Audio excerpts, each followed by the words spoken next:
Okay, so let's talk about bladder diary. So keeping a bladder function diary.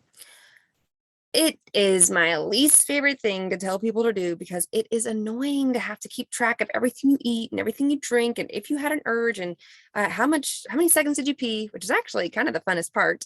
Like, oh man, I only made it 7 Mississippis. Oh man, that time I made it 30 Mississippis. Means you probably waited too long. So I include 3 different days of what you should keep track of during this bladder diary. I call it a bladder diary, but you're going to write down food too. So you can write down poop if you want. You can write down whatever you want. You can write down as little as you want.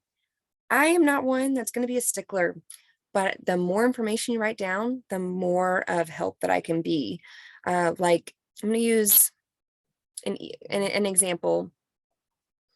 Kimberly wants to get back to running, but she leaks whenever she runs.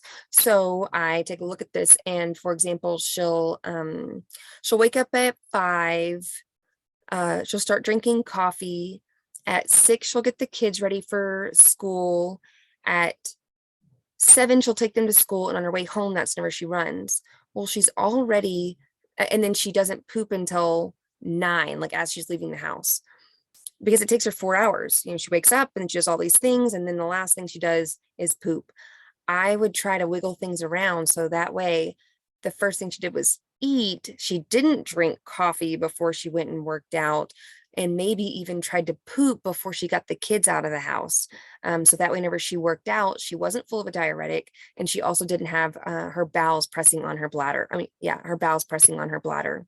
So that's one example. Or if someone's a nighttime pooper, like what can we do to move that into the morning? Or I don't know, there's just like little things. Like, of course you had activity with leaking. You drank, 3 glasses of wine and then you went and moved the refrigerator. Like, that's kind of hard to do. So this should be helpful, and it should be encouraging that your pelvic floor is going to respond with the stresses that you have on it. So if you have way too many stress on your pelvic floor, it's gonna eventually, let out the bottom.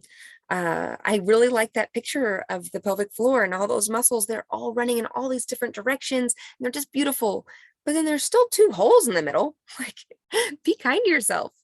So it's interesting if you do one of these bladder diaries in the beginning, and then you do it a month later, and then you do it 6 months later, like, oh, my goodness, I am just rocking it.